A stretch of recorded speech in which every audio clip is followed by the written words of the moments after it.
Aujourd'hui, on va parler géométrie, ne vous inquiétez pas, rien à voir avec les maths, quoique les créateurs s'en inspirent beaucoup pour concevoir des modèles tous plus surprenants les uns que les autres. Je vous ai sélectionné 9 collections où on va explorer quelques montures, qu'elles soient en titane, en impression 3D, en métal tout simple, en acétate, la géométrie, l'architecture et l'avant-garde. C'est tout de suite. On se retrouve sur le stand Parasite, notamment avec cette petite monture de chez Noego qui joue justement sur les volumes avec un concept hexagonal dans une monture arrondie. On joue sur le bicolore, il y a vraiment un travail de matière, de texture aussi parce qu'on a un peu de brillant, un peu de mat. Assez intéressant, monture atypique mais néanmoins très portable. Je suis sur le stand Eno Eyewear avec cette petite lunette qui est, comme vous le voyez, trapézoïdale avec des angles assez marqués, qui est axé vraiment sur le modernisme et puis qui va reprendre un petit peu certaines lunettes du créateur qui ont été un petit peu revisitées, notamment avec un travail sur les volumes pour donner un petit peu plus de corps à cette lunette et qui a vraiment un très bon équilibre sur le visage. On enchaîne avec Matthew, avec cette série des Japan Bells 100% titane, faite en France, où il y a tout un travail de couleur et de matière, avec un petit peu de profondeur qui fait vraiment ressortir les cerclages de par la couleur du pont et des tenons, et qui donne une monture originale, mais très facile à porter.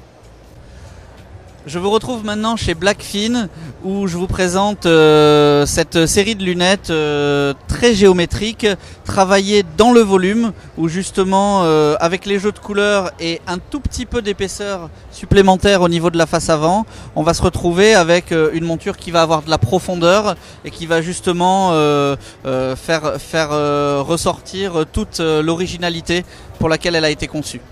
Alors vous vous demandez sans doute où je suis, eh bien c'est marqué là, c'est IC Berlin et je vous montre justement cette petite lunette solaire qui est vraiment géniale par son côté avec le pan coupé. On est très aussi dans l'architecture, un travail de couleur, de volume, de matière. Franchement, allez les voir, ils ont des choses assez sympas. On est chez Factory 900 et là j'ai pas pu m'empêcher de sélectionner deux lunettes, une pour le côté architectural qui est vraiment celle-ci.